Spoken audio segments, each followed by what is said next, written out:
Good morning. Let's try that again. Good morning. Fantastic.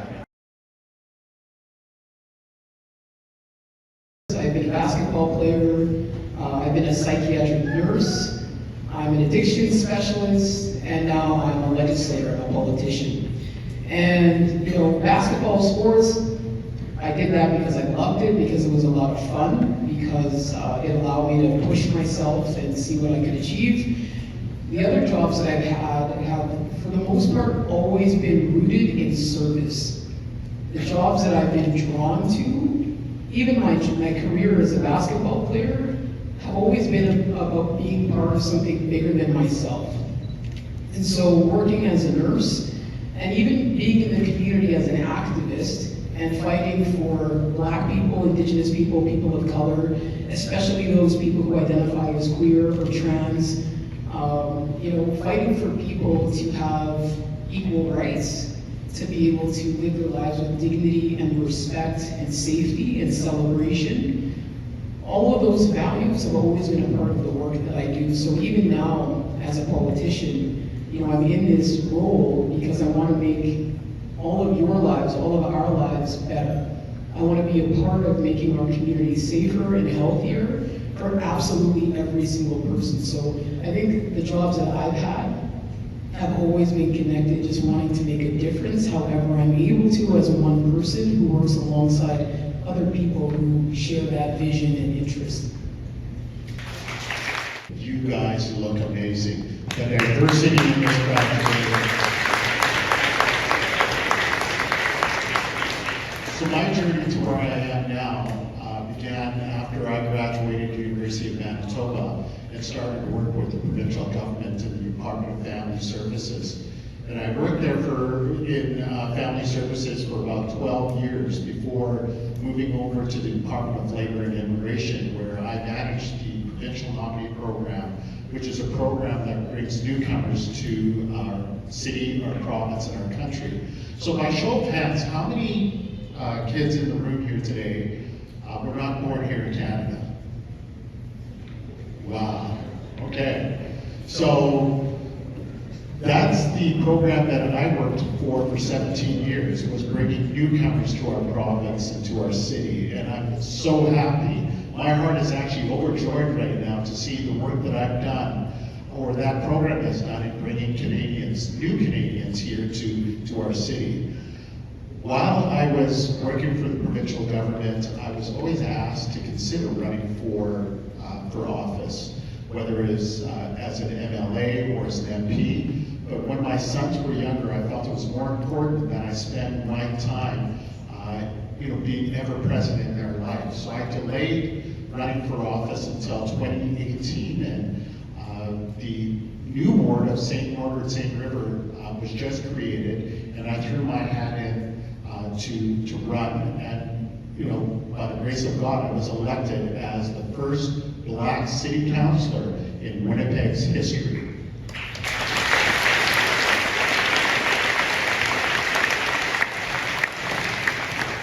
And I think I won't be the last. I'm hoping that in the crowd here, there's going to be more Black city councillors, more Black MLAs, and eventually an MP at the House of Commons from the province of Manitoba that is Black.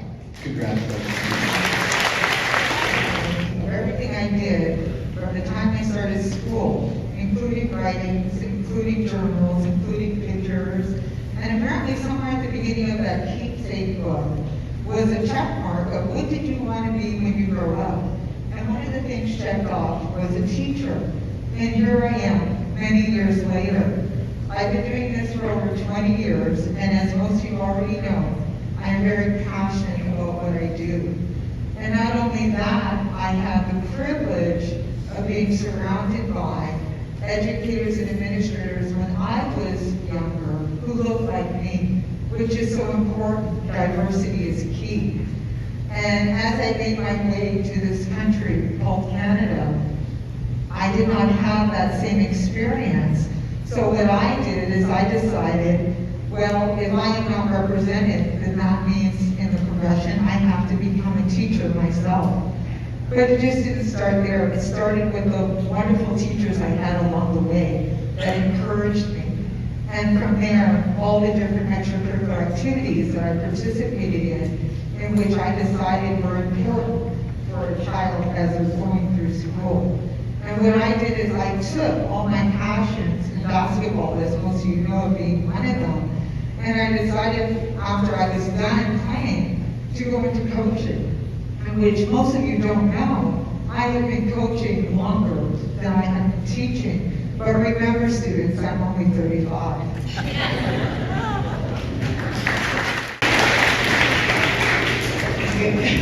Good one, Miss Conner. I'm Christine Jolly. Yeah, my love for teaching started way back. I was very blessed to be born from a very large family back in the Caribbean. So I was born in an island in the Caribbean, country island, called Grenada. And so there I did all my elementary and high school, and I graduated. So I'm from a very large family. So during that time, I had sisters, older sisters and siblings here in Canada. And of course, the natural thing to do is to bring me out here. And I came to Canada and I attended university.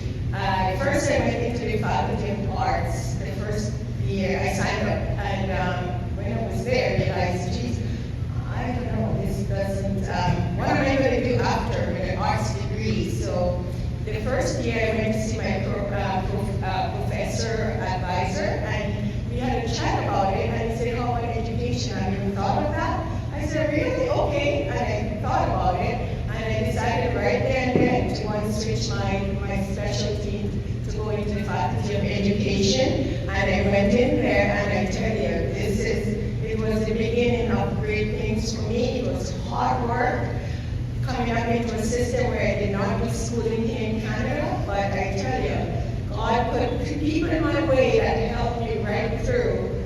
Even my final year at University of Manitoba certification year, I remember our Dean of Education, he was so instrumental in encouraging me with all the odds that were against me and around me. But he met with me, and because I almost felt like giving up and quitting this. But he did a meeting and said no. It was a lot of pressure, but I want to encourage you guys, all you wonderful faces out here, to don't give up when you have a dream. Because it started with all my younger nieces and nephews, as I said, from a large family, and I started to teach them like ABC and counting and the names, and I think that's where the love of teaching started for me. And then I taught for 28 years here in the city, and I've been very blessed and fortunate to have great people around me. My 4 children attended Pembina Trails and graduated here in the schools in Pembina Trails. And after I retired teaching, I realized, you know what? I don't think something is not done. It's not, like I felt incomplete.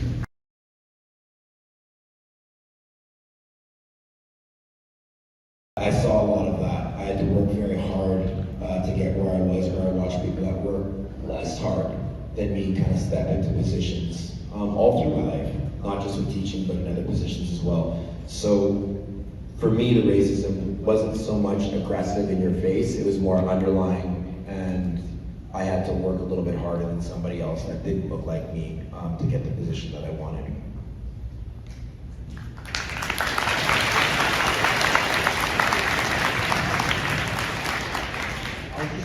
My experiences of racism, because everybody up here has experiences of racism historically and ongoing.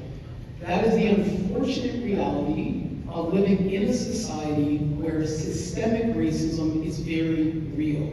Specifically, systemic anti-Black racism. Racism that is specific to Black people is very real in Canada, in Manitoba. And so racism is experienced in many different ways. It is not being able to get a loan for your business, not being able to secure an interview for that job that you're pursuing. It is, watching television and never seeing anybody who looks like you on the screen unless it's some sort of a caricature or stereotype. When I was your age, going to school, I had had never seen anyone who looked like me in politics in Manitoba. Never. Not on a sign, not on a bus bench, not in a magazine, absolutely nowhere. When I graduated high school, I still hadn't witnessed that. When I graduated university, I had never seen that. When I worked in my job for a decade, I had still not seen that. So racism, of course, it's very real. But the one important thing I want for all of you to understand is that racism is not about you. The things that people may say or do that are racist are not actually yours to carry. They hurt, they're impactful, but in my mind, we navigate those experiences and we're resilient as a people because we have to be. But there is a uniqueness and a quality, and listen, I can talk about how proud I am to be Black every day of the week, every minute of every day, how proud I am to be Nigerian, Naija, Igbo, and I know you're in here because I've been seeing you. I know there's Naijas. Clap if you're Naija. I'm saying, all right? I was raised with a similar mentality that Marcus has already talked about, that we have to work twice as hard to be viewed as equal and to get opportunities. And I'm not going to be negative and be critical about that because those teachings really did serve me in my upbringing in many ways. But something that I learned later in life that I want to share with you right now is that it is far more important to be the best version of who you are. It is far more valuable to be the best person you can possibly be and maximize the incredible qualities that you possess. Being the best version of who you are authentically will bring you opportunities you cannot possibly imagine right now. And so, thanks for that clap. And so, I want you to leave it with nothing else to remember that centering other people in your pursuits of achievement and competing internally with other people who will never have the incredible inherent gifts that you possess, to me, isn't actually the best path forward. The best thing you can do for yourself is celebrate who you are, be the best version of yourself you can possibly be, and you will be amazed. As Black people, it is Black History Month. We haven't said Happy Black History Month just yet. Happy Black History Month. You will be amazed as Black people and people in general what will come out of that experience when that is actually your central focus.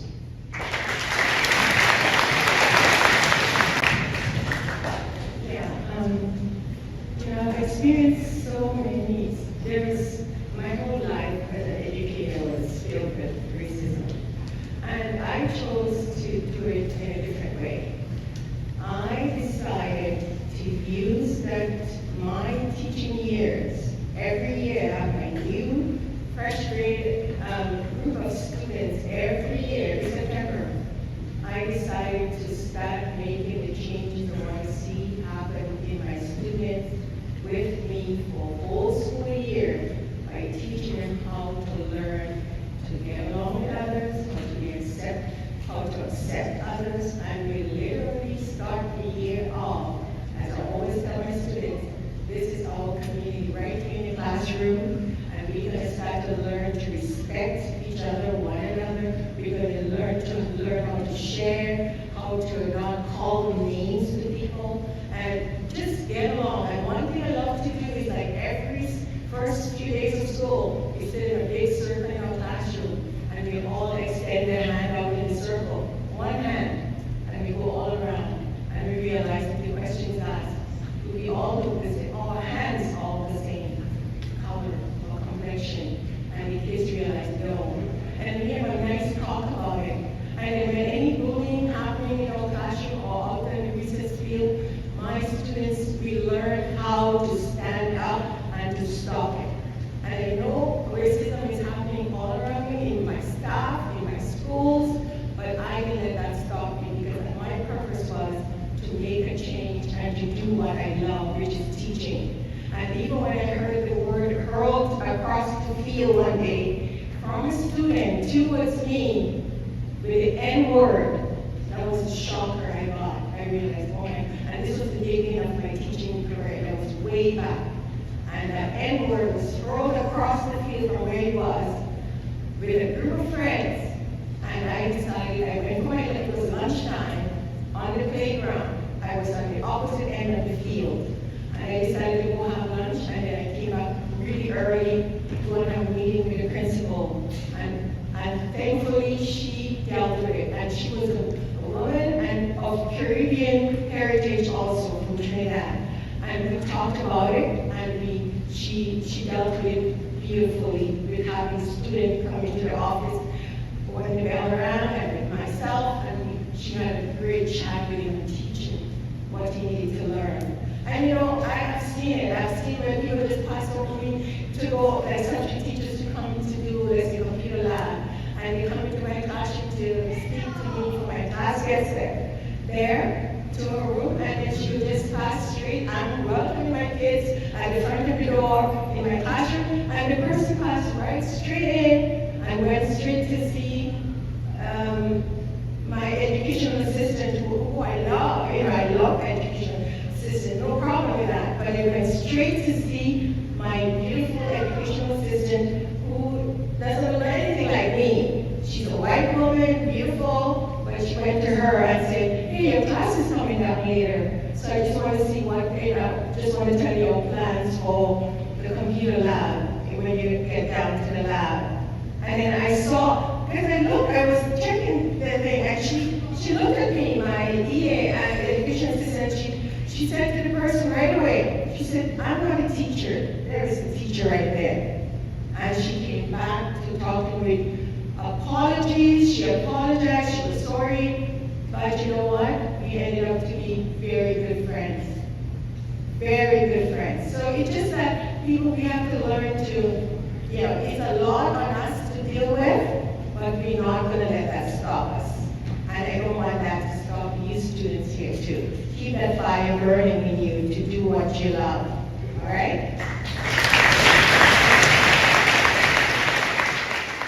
About 10 years ago, 10, 15, maybe even 20 years ago, what the demographic of this school looked like. It doesn't look anything like this before. So I used to have, my team of 12. We might have one or two black players, one or two, maybe one Chinese player. That's kind of how it looked. But what's really hopeful and really unique, racism comes from not knowing, right? It's like I'm scared, I don't know anything about a person's background or whatever it might be. And what we probably found is as we grew up, we were just kind of outliers, right? Because the community didn't look like us.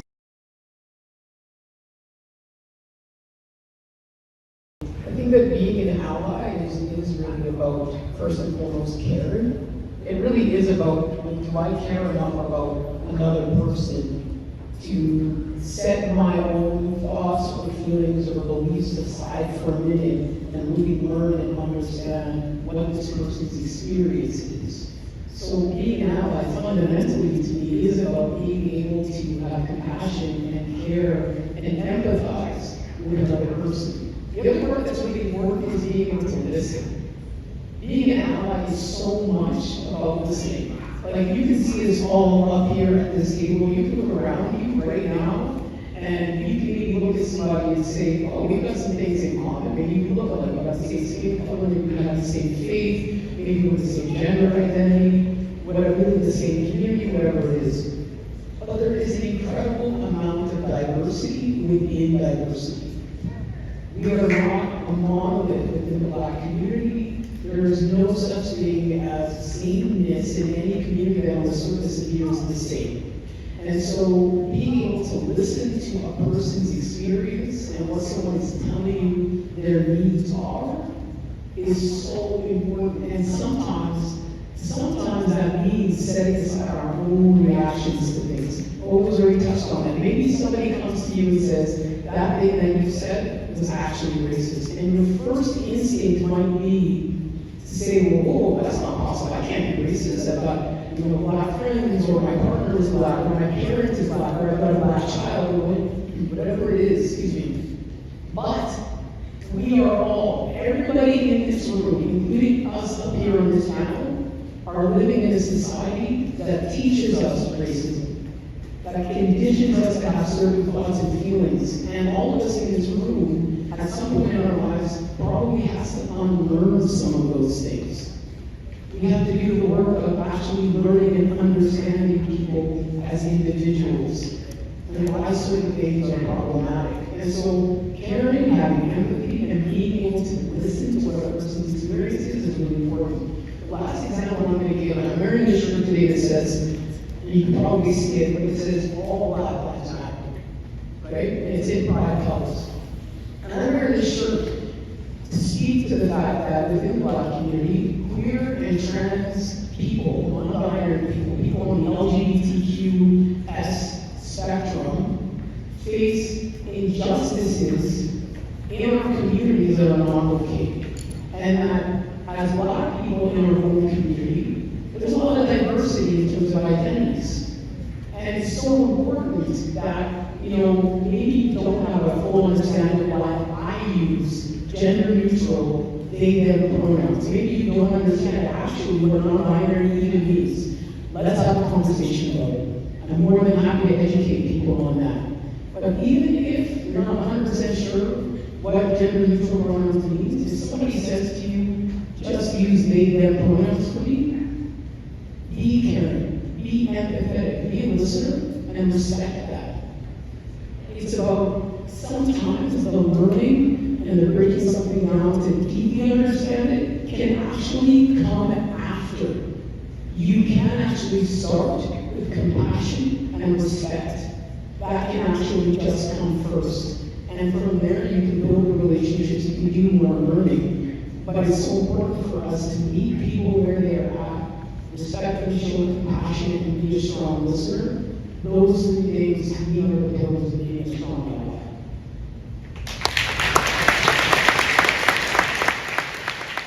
Actually believe it, how you are authentic and understand why am I doing this, right? If you don't believe it, don't do it just because you want to think that you're over here, that you want people to like you.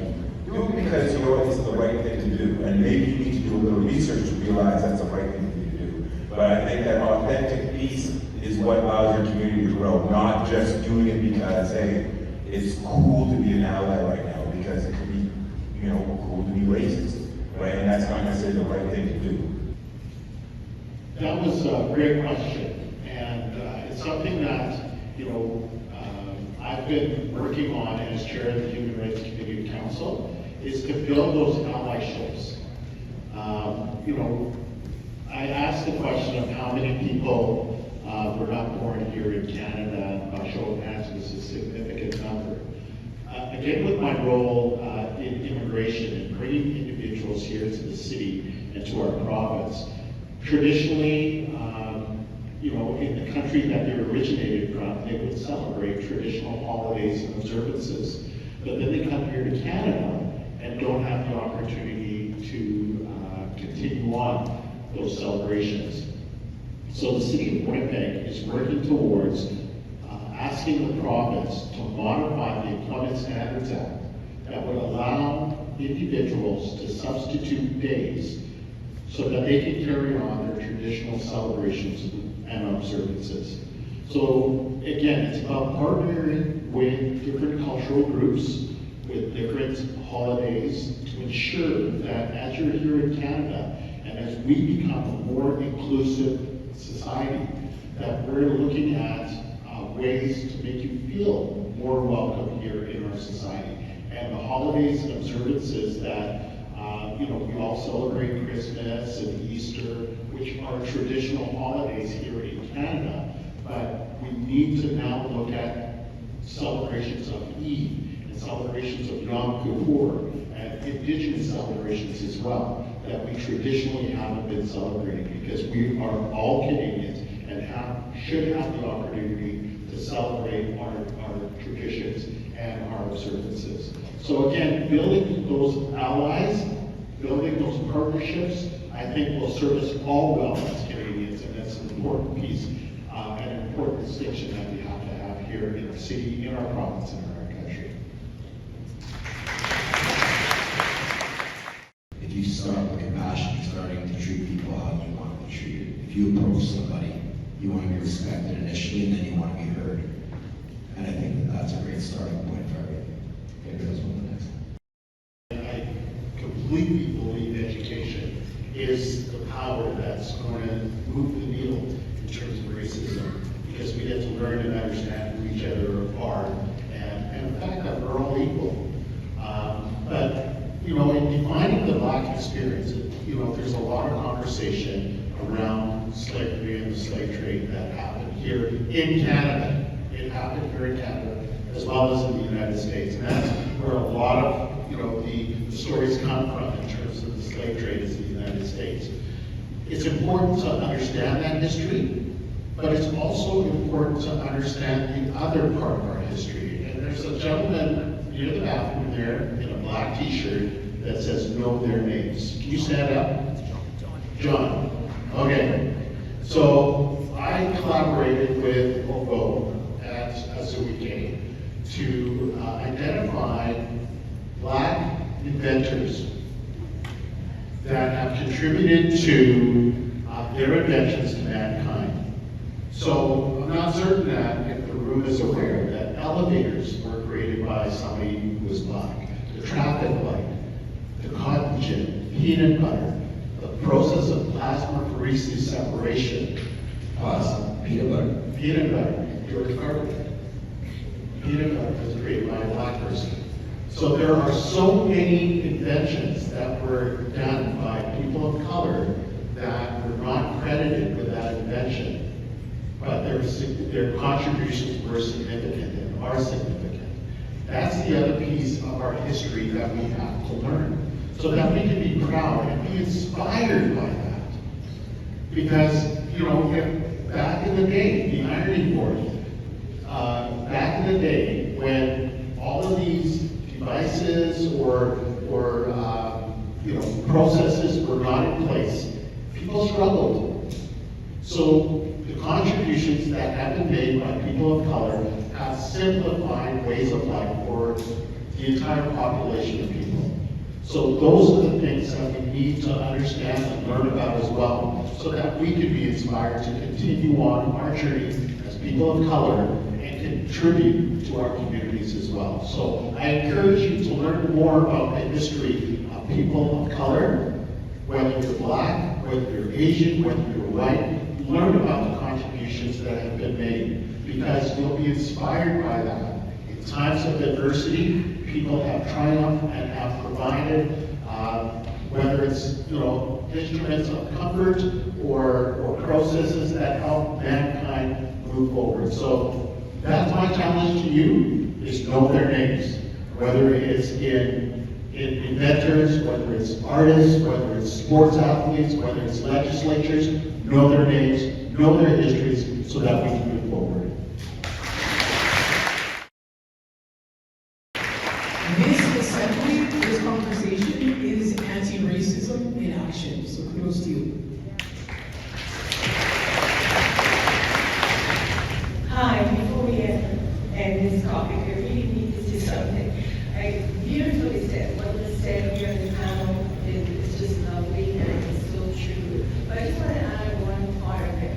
It's like the reason why I decided to put my hat in as a school trustee for Pembina Trails is it's all over on my campus. I'm not just telling you this, but this is what I ran on. Part of it is representation in our school educational system. And I know Pembina Trails is doing a great job. I was fortunate to work with another school division, Winnipeg School Division, for 28 years, where I saw a lot of representation. But I know it's not that much in Pembina Trails. But I know they're working on it. And I spoke to my school board a couple months ago, and I brought up that topic that it's important that our students see a reflection of themselves in the teachers, school administrators, and staff. And that's an area we can work on. We just don't want our kids of color, Black kids, to be seen only like they're students, and they can't see anybody that look like them. In Acadia here, I heard about you guys way before I came here today, how diverse this school is. And to see this great assembly, I'm moved and touched, and it's so beautiful to see the diverse group here. And I know it all starts with education and you students. You can do it. The power is in your hands to make sure we do not see a lot of, racist acts happening around among yourselves, on the playground, in your lunch programs, wherever. You see it, stop it. But my main thing is representation. We need to see our staff and everybody represented with the students, because studies show that when students that see the staff or the teachers that look like them, they perform a lot better. And it's a known fact. So that's something I'm working on very hard in our school board, to make sure as we hire staff, we make sure we think about representation in all our schools. And in a legislative way, and we have all these people in government here on our panel, and they are supporting it as well. So I thank you guys for doing that.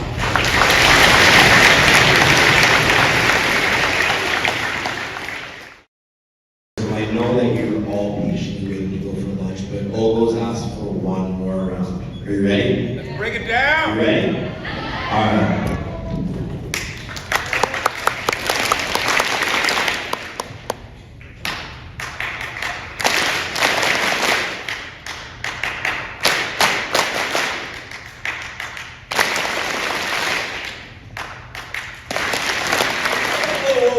Whoa. Wait till I'm done.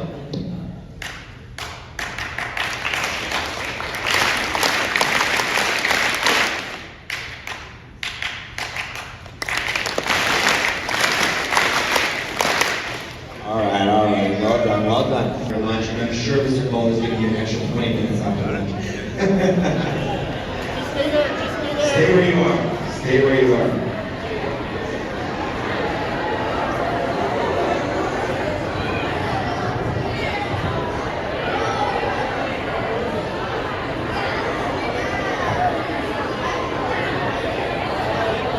Okay.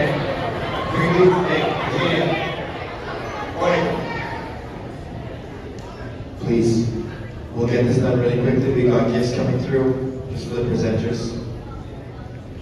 One more round of applause for these people that are